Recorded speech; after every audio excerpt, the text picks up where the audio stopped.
아돌프 히틀러의 동기를 그저 정복과 권력을 원했다고 간단히 설명하는 것은 너무 단순화된 설명이 될 것입니다.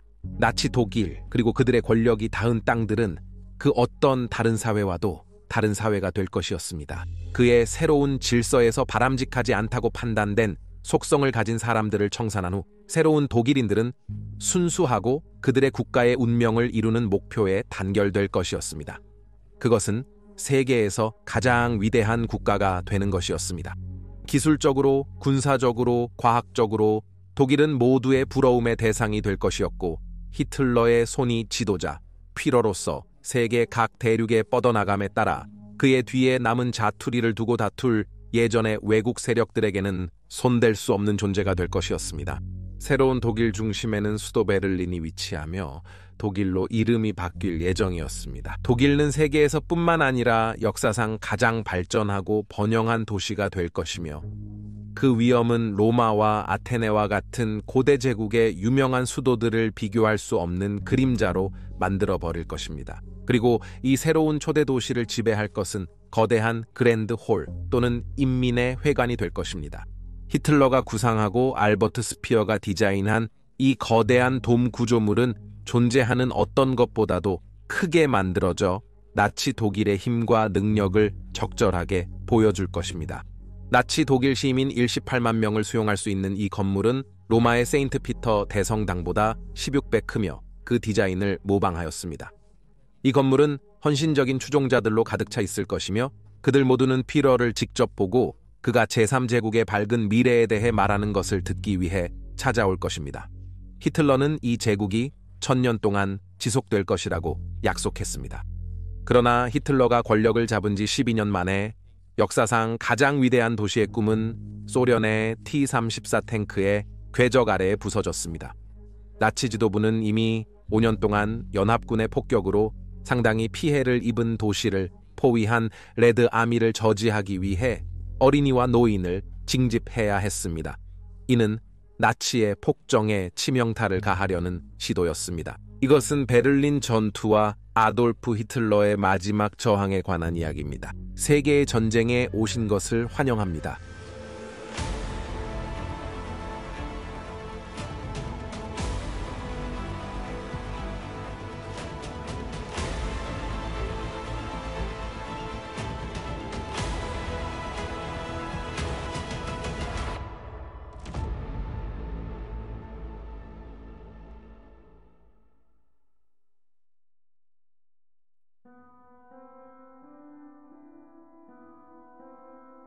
(1940년 6월 7일) 저녁 베를린 시민들은 평화롭게 잠들었습니다. 그들의 마음은 독일 전쟁 기계의 지속적인 성공 소식으로 가득 찼으며 이는 20년 전 그들을 굴욕스럽게 만든 연합국을 압도했습니다. 그들이 매우 혐오하는 베르사유 조약으로 대전쟁이 끝났습니다.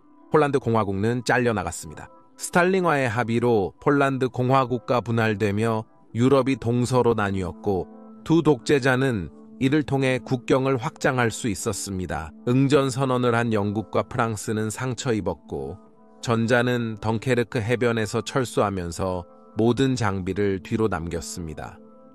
후자는 패배가 불가피해진 상황에서 그들의 국가를 어떻게든 구하려고 애썼습니다. 그것은 금요일 밤이었고 전쟁 이전처럼 주말의 환희가 곧 시작될 것이었습니다.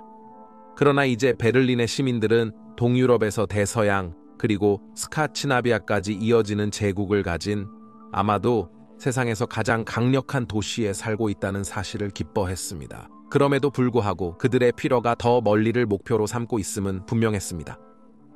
스탈린과의 독일의 합의, 영국이 몸살을 앓고 있는 상황, 그리고 미국이 전투에서 물러나려는 결정을 했을 때 누가 그들을 막을 수 있을까요? 그럼에도 불구하고 영광과 정복의 꿈이 히틀러 청년단 유니폼을 깔끔하게 침대 옆에 놓고 있는 어린 소년들의 마음을 사로잡았습니다. 그 밤 도시에 접근하는 것은 아무리 불가능한 확률이라도 침략자의 억압은 항상 가장 피폐한 국가에서도 자유의 불꽃을 불태울 것이라는 것을 상기시켰습니다. 그 밤 독일 하늘을 허덕이며 헛걸음하던 것은 특이점이었습니다. 침략자들은 프랑스 해군에 발음한 NC-223 보조 폭격기, 줄르느만이 아니었습니다. 헨리 달리의 대령이 지휘하였고 그는 자신의 조종사 헨리 요네에게 베를린의 템펠호프 공항에 착륙하려는 것처럼 인식될 수 있는 경로를 비행하도록 지시했습니다. 그러나 마지막 순간에 그들은 필드를 날아가고 낮은 고도로 그들의 목표인 근처의 시멘스 공장 방향으로 향했습니다. 전쟁에도 프랑스 선원들은 놀랐습니다.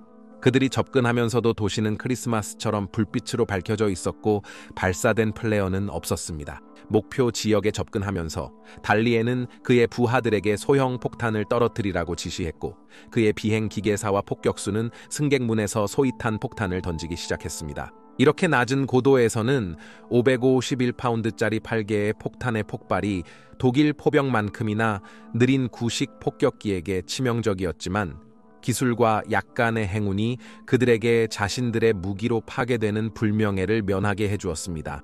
폭발과 화재는 마침내 졸고 있는 독일 포병들을 깨웠고 탐조등이 빛나는 손가락처럼 하늘을 가리키기 시작했습니다. 그 뒤를 이어 대공 포병들이 끝없는 검은 밤에 행운의 한 방을 날리기를 바라며 폭발을 일으켰지만 아무런 효과가 없었습니다. 프랑스 조종사들은 1시간 반 후에 오를리로 귀환했습니다. 프랑스 당국은 이 공습을 기리려 했지만 압도적인 종말감이 있어서 그것이 가질 수 있었던 어떤 선전 가치도 억제하였습니다. 베를린에서는 나치 정부가 빠르게 이 공습을 은폐하였고 그들의 포병들이 대공훈련에 참여했다고 주장하였습니다. 그러나 이 큰 도시의 사람들에게 이 사실의 진실이 피할 수 없게 되는 것은 오래 걸리지 않았습니다. 진실은 전쟁이 이제 그들에게 직접 찾아왔고 이것은 단지 시작일 뿐이었습니다. 델리의 대위의 공습 몇 달 후에 이 도시가 전쟁의 핵심 역할을 하게 되었고 이것이 대공훈련의 새 시대가 시작됐음을 의미합니다. 독일의 폭격기들이 영국 공군을 파괴하려는 목표로 영국의 비행장을 폭격하면서 독일군이 장애물 없이 잉글리시 채널을 건널 수 있게 하려고 했지만 푸르러가 이런 공격을 금지했음에도 불구하고 루프트바페의 폭격기 그룹이 실수로 런던을 공격했습니다. 영국의 총리 윈스턴 처칠은 1940년 8월 25일에 영국 공군 폭격기들이 베를린에 대해 보복하도록 명령했습니다. 이것은 독일 선전 제작자들이 계획한 공습이었고 장관 요셉 고벨스가 전쟁이 끝날 때까지 숨기지 못했던 것이며 앞으로 몇 일 동안 계속될 예정입니다. 폭격기들에게 영국 비행장 대신 도시를 공격하라고 명령 이로 인해 영국 공군은 재정비와 재건의 기회를 얻었습니다. 히틀러의 이런 실수는 영국 공군을 아끼고 영국을 구하는 데 큰 도움이 되었으며 이로 인해 이 나라는 1944년에 유럽의 해방을 위한 발판이 될 수 있었습니다. 베를린은 산업적, 조직적 중요성과 상징적 가치 때문에 연합군 폭격기의 주요 목표가 될 것입니다. 그러나 영국과 연합국의 폭격기 조종사들은 곧 독일의 루프트바페가 제공하는 가장 밀집된 방어를 받는 이 도시를 방문하는 것을 두려워하기 시작했습니다. 그리고 1941년 8월 9일 영국 공군 폭격기 사령부는 독일 라디오가 그들의 비행기가 이전에 도시를 실제로 공격했다고 주장하는 이유에 대해 당황하게 되었습니다. 밤에는 영국 공군 비행기가 수도를 공격하지 않았습니다. 실제로 이 공습은 히틀러에게 상상도 못할 일인 소련의 레드 에어포스가 처음으로 수행한 것이었습니다.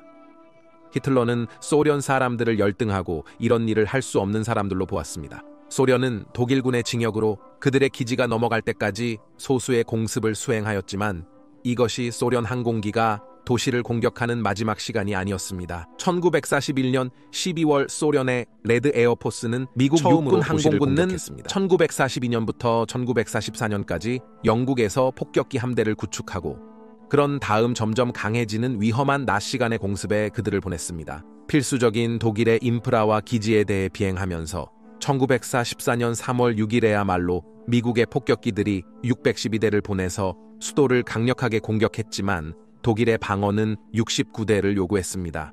다음 12개월 동안 베를린은 연합국 폭격기의 방문이 늘었습니다. 미국 파울로 아우구스틴의 폭격은 상대방의 사임을 이끌지 1944년까지 독일은 1944년 중반부터 그 후에 전선에서 후퇴하였습니다. 이는 1945년 3월 19일 히틀러의 수도가 최대 공격을 받은 시점이었습니다. 미국 폭격 두 아이의 부모님과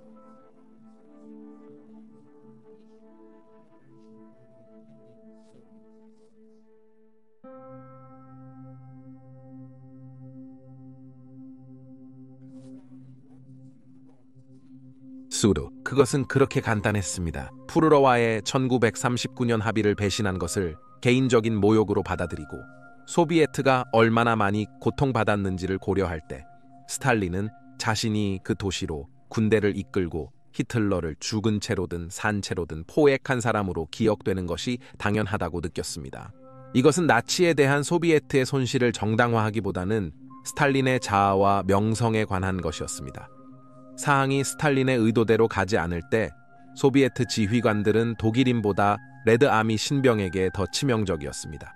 그러나 사실 그는 동서양 동맹국 사이에 베를린을 점령하는 경쟁이 있다는 어떤 개념에 자신을 신경 쓸 필요가 없었습니다. 포츠담 회담에서는 전쟁 후 베를린이 위치한 독일의 동부 지역이 소비에트에 의해 점령될 것으로 합의되었고, 따라서 서부의 최고 연합군 사령관인 라이트 디 장군은 아이젠하워는 히틀러의 수도 점령을 위해 병사와 장비의 희생에 대한 관심을 잃었습니다. 스탈린이 수년간의 폭격으로 이제는 폐허가 된 베를린을 점령하려고 수천 명의 생명을 희생하려 한다면 아이젠하워는 그를 그대로 두려고 했습니다. 그러나 히틀러의 배신과 뜻밖의 공격으로 아직도 상처받고 있는 스탈린은 서방 동맹국들이 합의를 지키지 않고 그들이 베를린을 점령하게 될 것이라고 의심했습니다. 스탈린은 도착하기 전에 동독의 많은 부분을 점령, 유지하려 할 것입니다. 베를린을 점령하고 독일 지도부를 포획하거나 죽임으로써 모든 남은 저항은 무너지고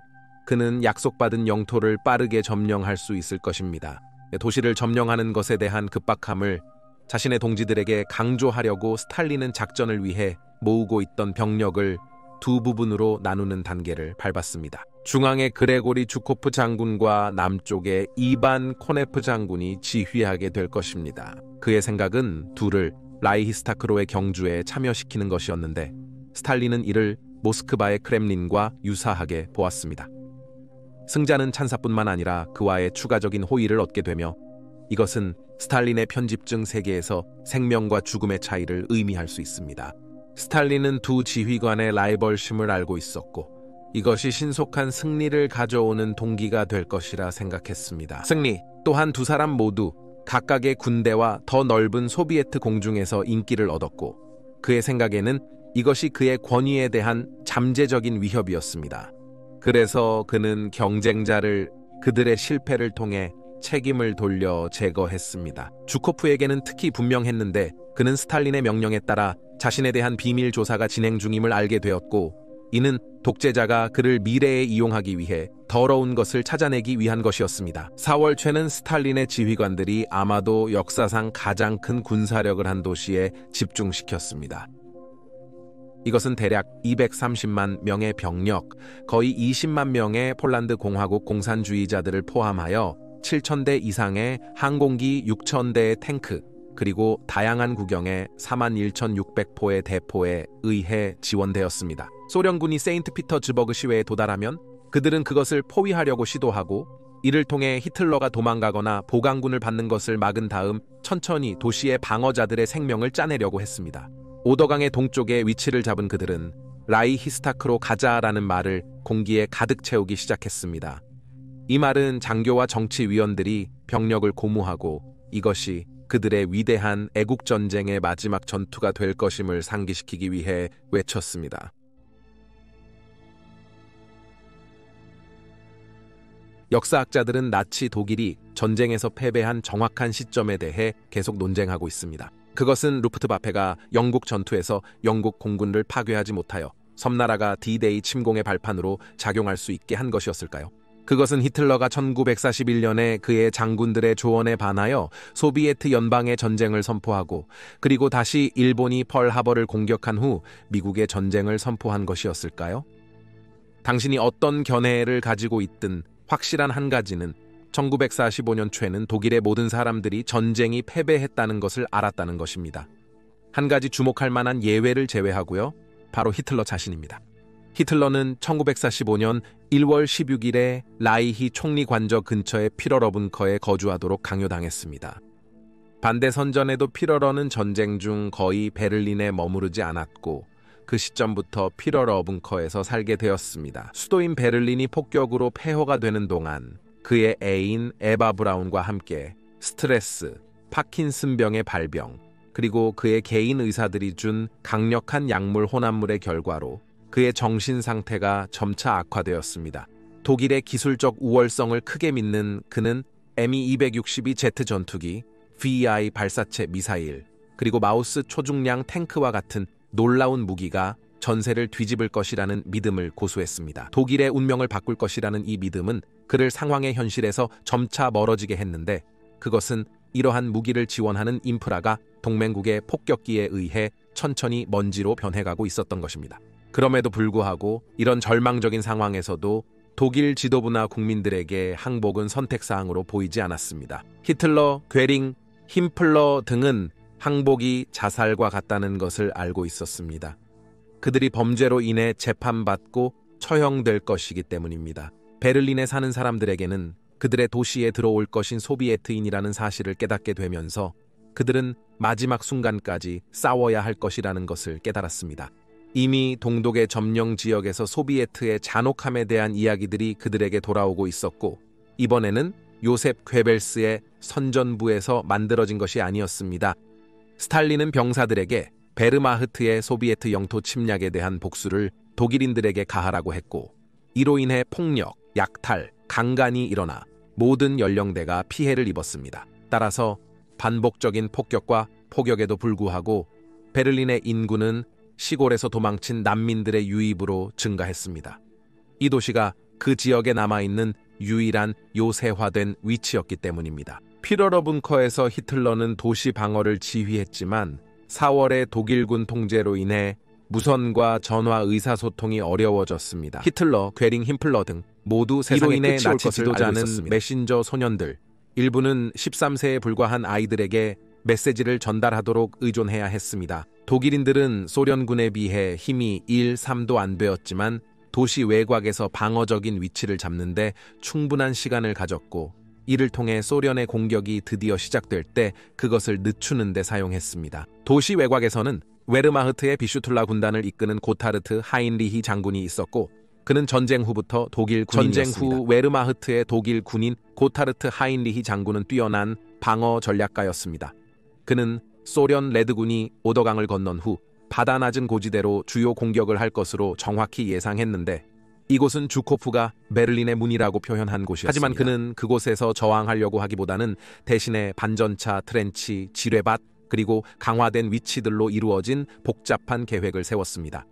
이는 소련군이 불가피하게 두 번째와 세 번째 방어선으로 후퇴하면서 그들의 힘을 약화시키기 위한 것이었습니다. 그들이 두 번째와 세 번째 방어선으로 후퇴하는 동안 그는 엔지니어들에게 저수지에 물을 방류해 지역을 홍수로 만들고 탱크통과 불가능한 습지로 바꾸도록 지시했습니다. 또한 베를린의 방어는 이전에 단츠그 근처에서 포위된 독일 제2군의 도착으로 강화되었습니다. 그들은 소련군의 선을 통한 틈새로 도시를 향해 돌파하면서 오더강의 둑에서 시작 위치로 전진하였습니다. 도시 방어에 참여할 만큼 충분히 생존한 독일의 장갑 부대들은 능숙한 펜저 IV부터 거대한 킹 타이거와 펜서들에 이르기까지 전쟁에서 가장 우수한 탱크들을 구성하였습니다. 이상적인 상황에서 이런 탱크들은 소련의 T-34와 심지어 무거운 IS-1을 상대하기에 충분할 것입니다. 그러나 이 과도하게 설계된 차량들은 무거운 유지 보수와 지속적인 예비 부품 공급이 필요했는데, 이 두 가지 모두 점점 부족해지는 절박한 시기였습니다. 그러나 일어난 일처럼 독일 제2군은 도시에서 위치를 유지했지만, 전쟁 동안 자주 있었던 일처럼 히틀러 자신이 그의 뛰어난 사령관들이 직면한 가장 큰 장애물 중 하나였습니다. 풀어는 그의 벙커에서 병력 집결을 관찰하면서 도시 외곽에 집결하는 레드 아미 병사들은 단지 미끼일 뿐이고 실제 소련의 목표는 프라하라고 믿었습니다. 오토 폰 비스마르크의 오래된 말을 기억하면서 프라하를 통제하는 자가 유럽을 통제한다는 말에 따라 4월 5일에 그는 경험이 많은 4개의 펜저 유닛을 남쪽으로 파견하여 도시를 보호했습니다. 이는 그의 계획에 포함되어 있던 헤인리치에게 큰 충격이었습니다. 이러한 준비의 복잡성과 밀대도 불구하고 생존한 독일 베르마흐트의 대부분은 이것이 소련의 대대적인 공격을 조금 더 지연시킬 뿐이라고 믿었습니다. 이 공격은 수일로 높이에서 서쪽으로 약 56마일 떨어진 수도에 대한 것이었습니다. 선을 통과하면 그들이 도시에 도달하기 전에 그들의 길을 막는 독일 유닛은 흩어져 있을 것입니다. 도시엔 소련의 대량 공격에서 살아남은 사람들과 루프트와페, 독일 해군 구성원들이 있으며 이들 대부분은 본래의 역할을 수행할 수 없습니다. 비행기와 해상선의 손실을 감안할 때 말입니다. 그들을 돕는 것은 전쟁이 나치에게 절박해지면서 1944년 말에 설립된 민병대인 폭스투름의 약 6만 명의 남성들이었습니다. 폭스투름의 직급은 이미 군대에서 복무하고 있지 않은 너무 어리거나 늙었거나 또는 국내 전선에서 필요한 기술을 가진 16세에서 60세 사이의 건강한 남성들로 채워졌습니다. 베를린 내 92가의 대대로 이루어진 남성들 중 실제 무기를 지닌 사람은 대략 3분의 1뿐이었으며 이들은 도시 외곽에 배치되었습니다. 나머지는 도시 내부를 점령하였고 소련군에 대항해 칼, 곤봉, 임시무기를 사용할 것으로 예상되었습니다. 지역 나치 관리들이 이들을 이끌고 멈추려 노력하며 직급의 광기를 불어넣어 최후까지 싸우게 했습니다. 많은 사람들이 절망에 빠져 있었고 그 이유는 싸우든 말든 거의 확실히 소련군에게 죽을 것이라는 것을 알았기 때문입니다. 그래서 가능한 많은 사람들을 함께 죽이려 했습니다. 그러나 독일의 수도는 원주민들만이 방어하고 있지 않았습니다. 이야기에서 자주 무시되는 요소는 이제 해방된 고향으로 돌아갈 수 없는 유럽의 수많은 친나치 병력들의 참여입니다. 재판의 공포와 아마도 처형 없이는 말이죠. 그 중에는 SS의 1번째 라트비아 분대, 덴마크, 스웨덴, 노르웨이, SS, 자원자 펜저그레나디어 분대 노르드란드의 네덜란드, 그리고 SS 샤를만유 33번째 와펜그레나디어 분대의 프랑스인들이 있었습니다. 또한 수비자들에는 동부 전선에서 베어막트 내에서 복무하던 스페인의 강력한 반공주의 자원 부대인 1943년의 블루 부대 철수 후에도 소비에트 연방과의 싸움을 계속하기로 결정한 수백 명의 스페인인들도 포함되어 있습니다. 영국 자유군단은 오더 강 서쪽의 비독일 유닛 중 가장 악명 높았으며 이는 SS에 소속된 소수의 영국 포로들로 이루어져 있어 소비에트 연방과의 전투에 참여하도록 설득된 부대였습니다. 이들이 베를린 방어에서 어떤 역할을 했는지에 대해서는 논란이 있습니다. 실질적인 힘도 없고 유용한 특별 기술도 없는 이들을 대부분의 독일 지휘관들은 원하지 않았고 그들은 곧 서쪽으로 행군하여 유엔에게 항복하였습니다. 그들은 숨거나 동료들에게 재판을 받게 될 것입니다.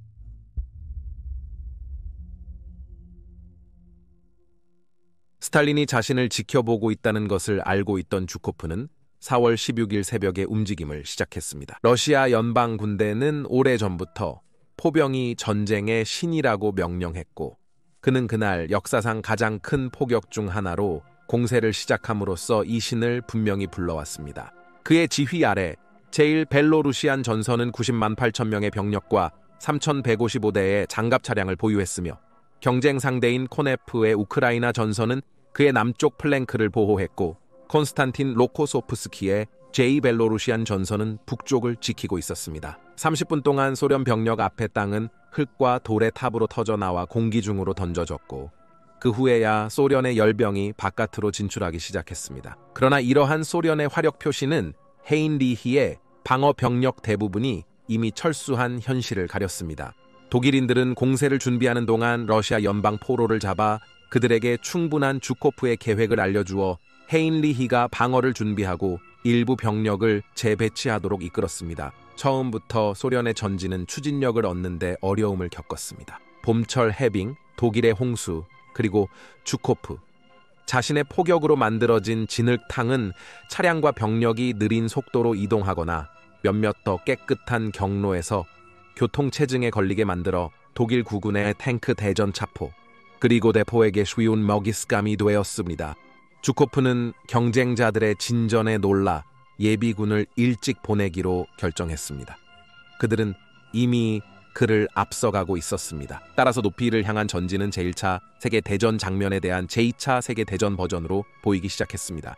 소련 병사들은 진흙 속에서 죽어가고 하루가 끝날 때까지 가장 멀리 전진한 곳은 출발점에서 약 5마일 또는 8km밖에 되지 않았으며 독일의 2번째와 3번째 방어선은 아직도 그들 앞에 놓여 있었습니다. 스탈린에게 계획대로 진행되지 않고 있다고 보고한 후 주코프는 그의 병사들에게 다음 날 계속 전진하라고 명령했습니다. 소련의 최고 지도자가 그에게 코네프가 베를린으로 북진하려고 한다는 경고를 했기 때문입니다. 상황이 변하지 않으면 그들의 경쟁에서 이길 것이다. 실제로 17일까지 코네프의 제1우크라이나 전선은 독일의 남쪽 플랭크를 파괴하려고 위협하고 있었습니다. 이로 인해 하인리히는 그의 병사들이 포위되어 탈출의 희망 없이 사라지게 될 위험을 감수하지 않기 위해 이번째 라인에서의 철수를 명령하게 되었습니다. 4월 18일에 코네프와 주코프 모두 사망하였습니다. 4월 18일에 코네프와 주코프가 사망하였고 독일 방어군의 병력을 투입했으나 로코소프스키의 병력이 4일로 높이를 우회하여 돌파하였지만 하인리히의 예비군과 교전 전에는 진전이 느렸습니다. 다시 한번 일부 지역에서는 겨우 몇 마일의 땅이 차지되었을 뿐이며 땅은 수천 명의 소련 사망자로 가득 찼습니다. 마침내 4월 19일에 독일선은 더 이상 버틸 수 없었습니다. 마침내 4월 19일 독일선은 더 이상 버틸 수 없었고 계속해서 등장하는 소련의 우수한 장갑 부대에 독일의 장갑 부대가 압도되었습니다. 레드아미 탱크를 얼마나 많이 파괴하든지 간에 곧 그들의 차량들이 고장나거나 연료가 바닥나기 시작했고 3만 명 이상의 사망자를 내매도 불구하고 마치 해일처럼 레드아미는 멈출 수 없었고 그들은 마지막 독일 방어선을 넘어섰습니다. 베를린의 문이 열렸습니다. 레드아미와 독일 수도 베를린 사이에 남아있는 것은 단지 56마일 떨어져 있고 주력군이 수도로 향하면서 남겨진 독일 저항군의 산발적인 포켓뿐이었습니다. 나치의 폭정에 맞서 유럽에서의 전쟁이 정점을 찍으려는 파괴된 도시로 도망치려는 시도 중에 구군이 포위되었습니다.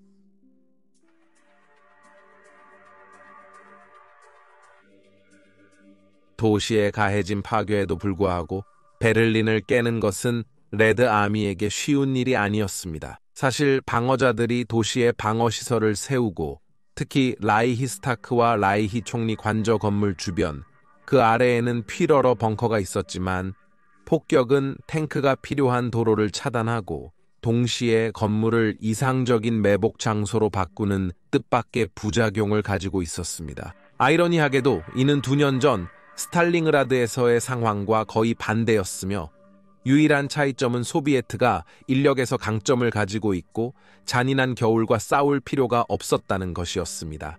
4월 20일 도시로 향하는 독일군의 생존자들을 추격하면서 소비에트의 대포는 마침내 수도의 사정거리에 들어왔습니다. 4월 20일의 상징성은 평범하지 않아 소비에트가 놓치지 않았습니다. 그것은 전쟁이 끝나지 않은 아돌프 히틀러의 생일이었습니다. 폭탄이 도시 북부의 교회를 공격하기 시작하자 루프트바페의 화려한 수장인 헤르만 괴링은 전쟁 동안 축적한 귀중한 예술품 일부를 구하기 위해 여러 군용 트럭을 재활용하고 그의 집이 소비에트의 손에 넘어가는 것을 막기 위해 집을 파괴했습니다. 그 후 퓨러러 벙커에서 히틀러의 생일을 축하했습니다. 거리를 거닐며 괴링은 젊은이와 노인, 심지어는 수감자와 노예 노동자에 이르기까지 건강한 시민들이 히틀러가 시작한 클라우제비츠 작전, 즉 불가피한 붕괴로부터 자신의 수도를 방어하려는 종합적인 33페이지 계획에 대한 준비를 관찰했습니다. 방어용 장벽을 세우거나 소수의 무기로 훈련하는 데 참여한 많은 사람들이 점차 절망에 빠지면서 자신을 동기부여하는 것이 어려웠습니다. 그 프로세스에 대한 신뢰하는 사람이 더욱 적었다. 준비 과정에 대한 그들의 농담이 그다지 웃겨 보이지 않았는데 이는 소련군이 도시 점령에 이 시간 15분 방어용 장벽 뚫기에 15분 그들을 비웃는데 이 시간이 걸릴 것이라는 의미였습니다. 히틀러의 상위 계층이 생일을 축하하고 충성을 바치기 위해 그와 만났지만 많은 사람들이 이미 탈출 계획을 세우고 있었습니다. 뢰링은 오버살츠부르크에 자신의 재산으로 향해 거기서 바이엘은 저항운동을 조직하겠다고 주장했습니다. 반면에 홀로코스트에서 가장 악랄한 행위를 수행한 SS를 이끈 하인리히 힘플러는 비밀리에 세계 유대인 회의의 회원들과 만나 독일 손에 아직도 있는 유대인 포로들의 석방을 기반으로 자신과 많은 나치를 구할 수 있을 것이라고 기대하는 거래를 체결했습니다. 몇 일 후 두 사람은 히틀러의 호감을 잃고 필요한 시점에 반역죄로 몰아붙였습니다. 히틀러의 내부 집단이 이탈하자 그는 병사들과 군대의 도움으로 바이에른 시를 공격했고 소련과의 전투에서 용기를 보인 청년 단원들에게 훈장을 수여했습니다. 많은 이들이 부적절한 군복을 입었습니다. 심지어 사망자의 구멍난 군복까지 입었습니다. 그것은 그의 마지막 공식 행사였습니다. 그날 오후 늦게 그에게 소련군이 24시간 내에 도시를 포위할 것으로 예상된다는 소식이 전해졌습니다. 히틀러는 다음 날 아침 루프트바페에게 동쪽 소련 대포 공격을 명령했습니다. 그것은 대부분의 바바리아 독일의 준비를 파괴했습니다. 생존한 항공기들은 소련에게 거의 벌집에 찌르는 것 이상의 효과가 없었고 그들은 엄청난 격렬함으로 도시를 포탄으로 계속 쏘아대었습니다. 남쪽에서는 코네프의 병력들이 조센의 베르마흐트 사령부를 넘어서 그들을 포츠담 근처로 이동하게 만들었습니다. 그날 나중에 3만 명의 포로들이 소련군의 진군으로부터 사흘젠하우젠 수용소에서 벌어진 일을 숨기기 위해 이동되었습니다. 포로로서의 생활로 기진맥진한 많은 사람들이 죽음의 행진에서 쓰러졌고 그들이 피곤으로 죽지 않았다면 그들은 경비원에 의해 살해되었습니다. 한편 히틀러는 이 마지막 순간에 반격을 조직할 수 있다면 그는 자신의 유리한 방향으로 조류를 돌릴 수 있다는 믿음에 노력하고 있었으며 SS 오버그루펜führer 펠릭스 슈타이너에게 베를린과 바르티케 사이의 모든 사용 가능한 사람 슈테틴과 함부르크까지 모두를 끌어들여야 한다 라고 말했습니다.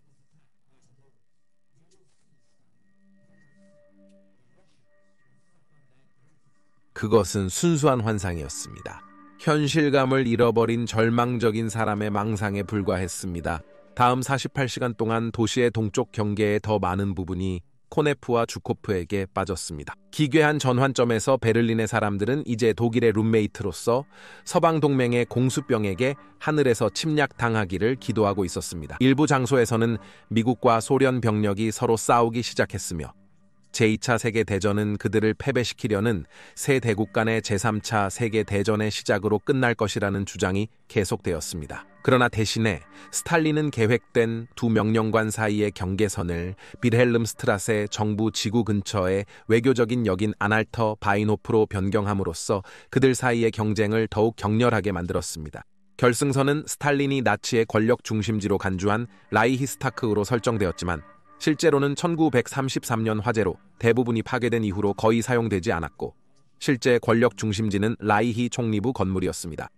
이 변화는 당시 주코프를 우대하던 두 사람 사이의 균형을 맞추는 데 도움이 되었습니다. 그러나 이미 소비에트는 점점 더 치열한 경쟁에 직면하면서 방어자들이 얼마나 광신적인지 배우고 있었습니다. 대공포, 특히 유명한 88mm는 독일군이 싸울 때 사용되었고 이는 타이거 아이 탱크의 강력한 총의 기초였으며 도시 주변의 요새화된 탑에 위치하였습니다. 이들은 종종 좁은 거리에서 소비에트 탱크 대대에 엄청난 피해를 주기 위해 대전차 역할로 재활용되었습니다. 강력한 ISE 중형 탱크조차도 이 좁은 거리에서 기동할 수 없어 고통을 겪었으며 이로 인해 방어자들이 선두 차량에 집중 사격할 수 있는 줄로 강제로 이동시켰고 이는 한 번 파괴되면 그들을 파괴했습니다. 파괴된 탱크들은 동료들에게 차단물이 되었습니다. 이에 더해 개인용 대전차 무기를 갖춘 볼크스투름과 히틀러 청년 단원들이 과감하게 매복했습니다. 이것이 바로 두 소령이 경주에서 이기기 위해 전진하려는 속도였습니다. 많은 탱크들이 이러한 매복을 방어하기 위한 적절한 보병 지원 없이 도시에 진입했고 그 대가를 크게 치렀습니다. 전쟁 동안과 이후의 도시 전투에서 반복적으로 증명되었듯이 탱크들은 높은 건물의 상층에 대한 포 엘리베이션이나 최소 거리에서의 포탑 회전이 어렵기 때문에 거리 전투에서 어려움을 겪었습니다. 이 시점에서 소비에트 해군이 싸움에 휘말렸습니다. 4월 23일부터 25일까지 소비에트 해군의 드니프르 플로틸라의 작은 보트들이 스프리강을 건너 전투지역으로 16,000명 이상의 병사와 100개의 대포를 운송했습니다.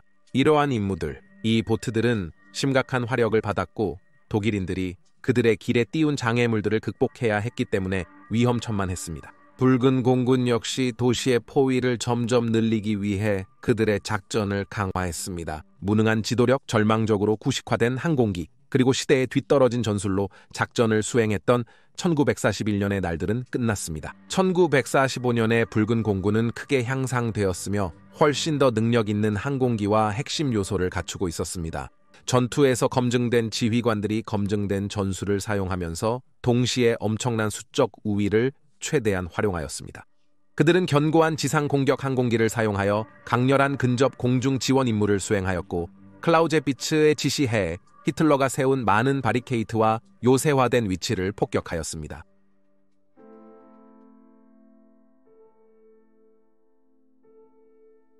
4월 25일 정오에 2개, 소련 군대의 2개의 열이 도시의 북서쪽에 위치한 캐친 마을에서 서로를 향해 진행하였습니다. 하나는 주코프의 벨라루스 공화국 전선, 다른 하나는 코네프의 우크라이나 전선에 속했습니다. 포위가 완료되었습니다.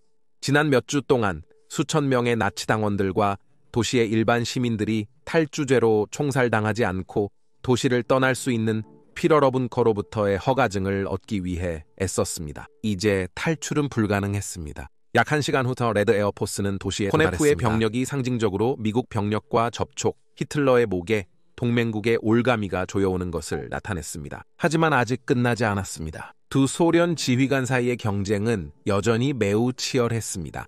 보스턴 트래블러의 앤드류 털리와 세인트루이스 포스트의 버지니아 어윈이라는 2명의 미국 기자들이 베를린의 사건들을 보도하기 위한 기회를 잡기로 결정하고 도시 외곽까지 지프를 운전하여 보드카를 마시고 전통적인 보드카를 먹었습니다. 코네프 병력은 미국 군대과 상징적으로 접촉하며 베를린 내의 소련 장교들과 러시아 연방 과자를 신호로 사용해 각 정부의 분노를 샀습니다. 베를린 내부에서 방어자들은 그들이 애워싸여 있을 뿐만 아니라 주요 나치 라디오 방송국인 독일 샌더가 간헐적인 방송 후에 마침내 침묵하게 되어 어느 때보다 고립되어 있음을 느꼈을 것입니다. 세상은 그들을 운명에 내버려 둔 것 같았습니다. 피러러 벙커에서는 러시아 연방 시민들 사이에 알코올 중독, 마약 남용, 방탕이 퍼져 있었습니다. 레드 에어포스가 도시에 이르렀고 주민들은 임박한 파멸을 피하기 위해 싸웠습니다. 벙커 밖에서는 적과 마찬가지로 기아가 큰 위협이 되고 있었습니다. 16세의 아르민 레만은 히틀러 청년단의 메신저로 도시 포격과 폭격, 소련 저격수의 위협 속에서 위험한 임무를 수행했습니다. 그는 두 남자가 살아있는 말을 잘라 음식으로 만드는 장면을 목격했으며 절망적인 남자들은 그 말의 고통을 무시하고 있었습니다.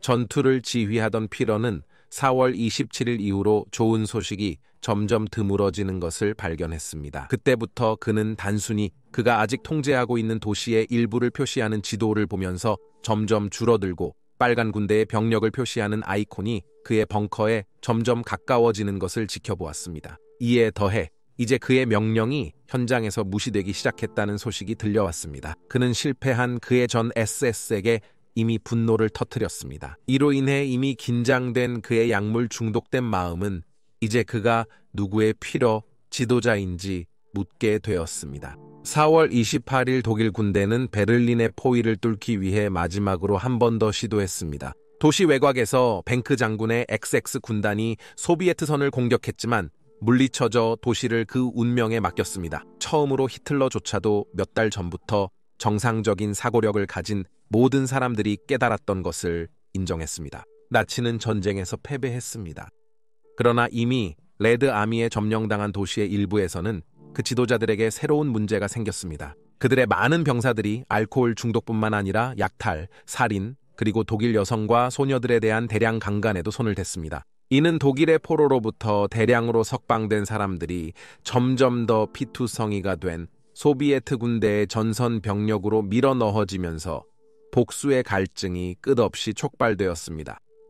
독일의 여성들과 소녀들에게 끔찍한 행위를 한 장교들이 많은 지역에서 질서 붕괴를 시작했지만 이 범죄에 대한 처벌은 거의 없었습니다. 그들은 의무와 라이히스타크 경쟁에 방해될 때 처벌받았습니다. 그런 경쟁에 대해서는 스탈린이 다시 한번 개입하여 주코프가 승자가 될 것으로 결정했습니다. 스탈린은 코네프와 1차 우크라이나 전선의 병사들을 서부 섹터의 사비니, 플라츠로 재지정하고 중앙 베를린의 티어가르텐을 넘어서 도시의 나머지 지역을 청소하도록 그에게 임무를 부여했습니다. 위로의 일종으로 코네프에게 그의 병사들이 프라하를 점령하는 임무를 맡게 될 것이라고 알려졌습니다. 스탈린이 그에게 영광의 기회를 줬지만 주코프는 라이히스타크를 충분히 빨리 장악하지 못하면 그의 지도자의 눈에 실패한 것으로 보일 수 있다는 것을 알고 있었습니다.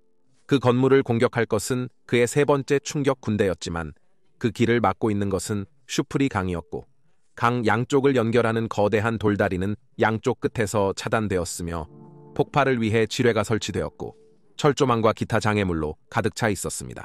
다리의 남쪽에는 외교 지구와 내무부 건물이 있었는데 이는 일련의 참호, 총기 배치, 지뢰밭에 의해 보호되었습니다. 라이히스타크 자체의 창문들은 그 지역을 통치하는 전망을 제공했는데 그중 많은 창문들이 작은 총구를 제외하고는 벽돌로 막혀 있었습니다. 짧은 시간 후에 4월 29일 새벽에 레드 아미 병사들이 라이히스타크 근처 도시를 지나가는 장갑차를 발견하고 공격했지만 그들은 그것을 멈추는데 실패했습니다. 차량을 운전하던 사람은 피러러의 특별 임무를 수행하던 변호사 마이클 바그너였으며 그는 법률사무소에서 에바 브라운과의 결혼을 합법화하기 위한 서류를 가져오는 임무를 맡았습니다. 이 결혼은 히틀러가 그녀와 함께 오랫동안 곁에 있어준 여성에게 마지막으로 보여주는 감사의 표시였습니다. 실제로 그녀는 가장 힘든 마지막 모두가 이 결혼이 짧게 끝날 것임을 알았습니다. 적어도 도망치려고 하지 않고 또는 빨간군이 그들 위에 총무청을 점령하기 전에 어떻게 모든 것을 끝낼 것인지 준비하고 있는 사람들에게는요. 그들은 이제 저택이 폭파되고 폭발하고 사라지는 범위 내의 저격수가 되었습니다. 히틀러와 에바가 결혼 서약을 하던 동안 소련의 장갑차는 슈프리강을 가로지르는 다리에 바리케이트를 뚫으려고 시도했습니다. 이 움직임은 독일인들을 놀래키기 위해 평소의 사전 공격 포격 없이 이루어졌지만 이는 실패했습니다. 왜냐하면 공격을 예상하던 독일의 박격포 조종사들이 이미 다리를 조준하고 있었고 탱크의 파괴를 비를 내리기 시작했기 때문입니다. 나중에 소련은 다리를 건너는 두 번째 시도를 했는데 이번에는 훨씬 무거우면서 더 잘 강화된 탱크를 사용했습니다. 근처의 플락타워에서의 SS 대전차포와 대공포가 다시 한번 치명적인 역할을 했고 다리는 곧 소련의 장갑차 폐차장이 되었습니다. 붉은 군대가 잠시 동안 그것을 확보할 수 있었지만 결국 SS에게 밀려났고 루터 철도역에서의 이전 위치에서 후퇴하던 강인한 제구 독일 공수부대의 갑작스러운 도착에 의해 밀려났습니다. 오전 10시에 히틀러의 청년 메신저들이 피러러 벙커에 소련 탱크가 1000km 내에 있다고 보고한 후 30분 만에 붉은 군대가 잠시 확보했습니다. 붉은 군대가 두 차례에 걸쳐 잠시 그것을 확보했고 중계용 풍선이 총격에 의해 피러러 추락했습니다. 벙커는 이제 외부 세계와의 라디오 연락을 완전히 끊어버렸습니다. 독일인들은 이제 도시 중심부의 일부 구역만 점유하며 그 넓이는 일부 지역에서는 1마일에 불과했다. 이곳은 초기 병력의 약 3만 명이 방어하고 있었다. 하루 종일 소련 보병들은 계속 전진하며 게슈타포 본부와 경찰청을 도달하는 데 성공했고 그 모든 곳에서 일부를 보았습니다. 가장 치열한 전투가 방에서 벌어지며 참가자들은 종종 총검까지 사용했습니다. 그날의 전투 중에 220번 가드 소총 연대의 깃발 수호자인 니콜라이 마실로프 하사는 란트베어 운하 반대편에서 3살짜리 독일 소녀의 울음소리를 들었습니다. 그는 동료들의 지원 사격을 받으며 성공적으로 소녀에게 도달했고 그녀는 죽은 어머니 바로 옆에 누워 있었습니다. 그는 그녀를 전투장에서 데려갔습니다. 그의 행동은 나중에 명령에 따라 도시의 트랩토어 공원에 있는 소비에트 전쟁 기념비에 소비에트 병사가 아이를 구하는 거대한 동상으로 불멸화되었습니다. 도시의 다른 곳에서 단독으로 파묻힌 타이거 탱크가 포츠담 다리를 가로질러 가려는 소비에트 장갑차를 대대적으로 파괴하고 있었습니다. 따라서 일부 소비에트 병력들은 다음으로 건너려는 탱크의 보호 코팅을 기름과 연기통으로 덮는 아이디어를 생각해냈습니다. 따라서 다리 위에서 불이 붙었을 때 독일군은 그것이 작동을 멈췄다고 생각하고 그것이 자신들을 향해 굴러가는 것과 요새로 들어가는 것에 크게 신경 쓰지 않았습니다.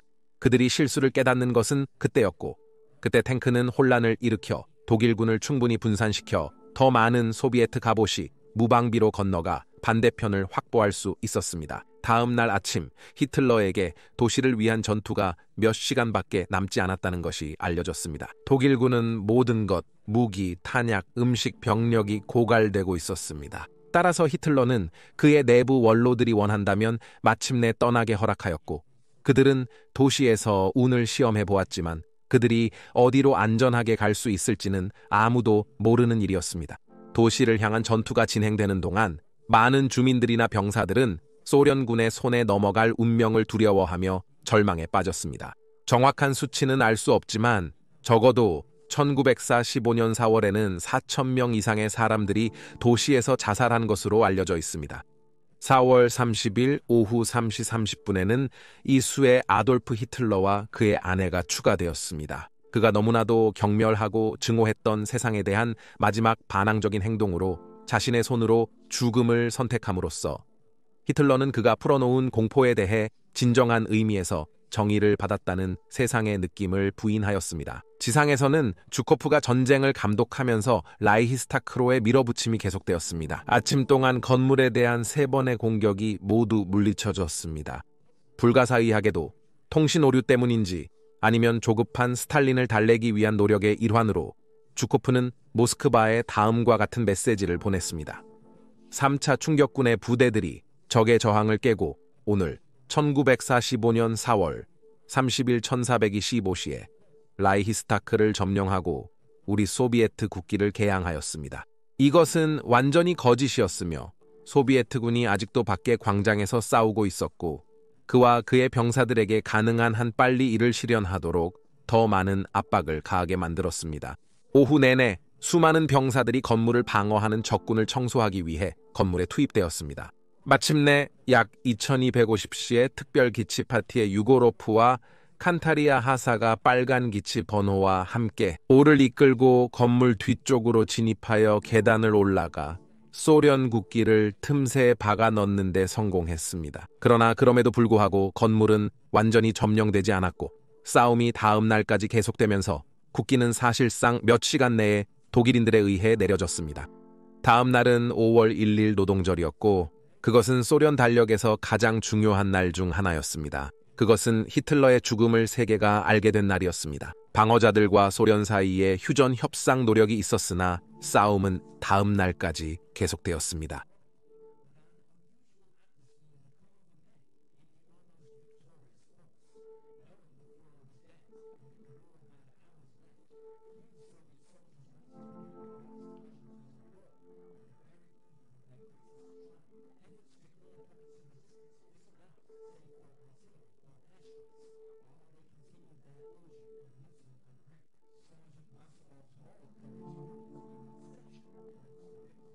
그러나 다양한 소련 부대의 병사들은 유명한 브란덴부르크 게이트에 도달하여 붉은 배너를 펼치고 그것을 기념비 위에 청동마의 구멍에 놓았습니다.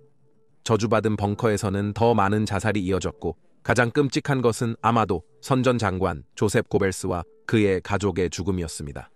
그의 아내 막다는 피러의 애정을 얻기 위해 에바 브라운과 경쟁했던 사람으로 그녀는 그들의 6 아이들에게 독을 주었고 그 둘은 1945년 5월 2일 오후 8시 30분경 라이히 총리 관저의 정원에서 자살했습니다. 주코프의 첫 번째 벨라루스 공화국 전선과 코네프의 첫 번째 우크라이나는 사비니 광장에서 처음으로 만났고 그들은 전날 밤 실패한 탈출 시도 이전에 그곳을 지키고 있던 판저 부대를 파괴했습니다. 전투는 곳곳에서 계속되었고 라이히 총리 관저의 전투는 거의 끝나가고 있었습니다. 베를린 방어 지역 사령관인 헬멧 와이딩 장군이 항복을 발표하게 되었습니다. 그는 8번째 경비군 본부의 고위 장교들과 만나 공식적인 명령을 작성했는데 그 내용은 다음과 같습니다. 4월 30일 우리 모두가 충성을 맹세한 피러가 자살함으로써 우리를 배신했습니다. 피러에 충성하는 당신 독일 병사들은 탄약이 바닥나고 일반적인 상황이 더 이상의 저항을 무의미하게 만들었음에도 불구하고 베를린을 위한 전투를 계속하려 했습니다. 이제 저는 모든 저항을 즉시 중단하라는 명령을 내립니다. 당신이 싸우는 매 시간마다 베를린 주민들과 우리의 부상병들의 고통은 더욱 심해집니다.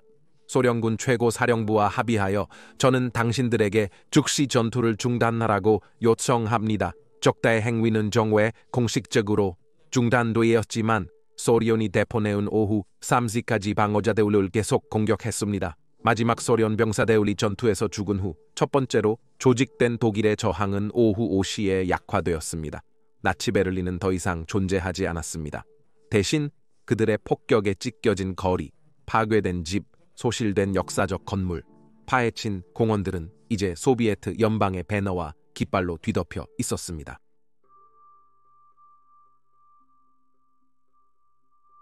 전투의 끝이 생존자들에게 고통의 끝을 의미하지는 않았습니다. 또 도시에서 실제로 소련이 점령한 독일 전역에서 여성들은 대규모 강간이 중세시대 이후로 볼 수 없는 규모로 일어나면서 그들의 생명을 두려워했습니다.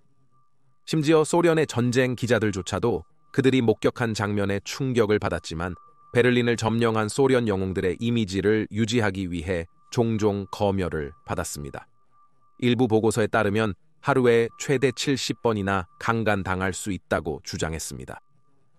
소련 병사들은 공격자들에게 포로로 잡혀 있었고 1945년 1월부터 8월까지 신체적 학대, 살인 또는 성폭행과 관련된 자살로 독일 여성 20만 명이 사망했다고 전해졌습니다. 간섭하는 독일인은 죽임을 당했습니다. 보고서를 검열하려는 노력에도 불구하고 많은 소련 병사들은 독일 피해자들에 대한 복수를 공개적으로 표현했습니다.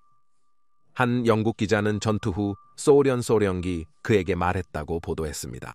우리 친구들은 성적으로 너무 굶주려서 종종 60, 70, 심지어 80세의 노녀를 강간했는데 이것은 이 할머니들에게 놀랍게도 아니면 명백한 기쁨이었습니다. 소련 당국이 곧 그들의 사람들을 다시 통제하게 되었지만 소련 장교들이 1948년까지도 밤에 지프와 차에 작은 수행단과 함께 거리를 돌아다니며 잠재적 피해자를 찾는 것은 드문 일이 아니었습니다. 베를린이 무너졌지만 전쟁은 유럽에서는 5월 8일까지 계속되었습니다. 역설적으로 주코프의 병사들이 제3제국의 수도를 공격하고 있는 동안 독일군은 여전히 소비에트 연방의 땅을 점령하고 있었습니다. 나치와 반소련군 최대 25만 명이 서부 라트비아의 소위 코렌포켓에 포위되어 있었습니다. 그때 라트비아는 소비에트 연방의 일부였습니다. 이것은 소련군에게 무장한 전쟁 포로의 캠프로 장난스럽게 알려졌습니다. 그들은 떠날 수 없었지만 무기를 내려놓을 거부했습니다. 이 그룹은 5월 10일에 마침내 항복했지만 그럼에도 불구하고 소련군에게 고문당하고 죽임당할 것을 알고 있는 소수의 사람들은 그 후 몇 달 동안 빨간 군대에 대한 게릴라 전쟁을 계속 벌였습니다. 독일 자체를 반영하여 베를린은 승리한 연합군이 점령한 구역으로 나뉘었습니다. 도시는 소련이 점령한 동독 내에 위치해 있음에도 불구하고 이것은 스탈린과 그의 전 동맹국들 사이에 많은 긴장을 초래했습니다.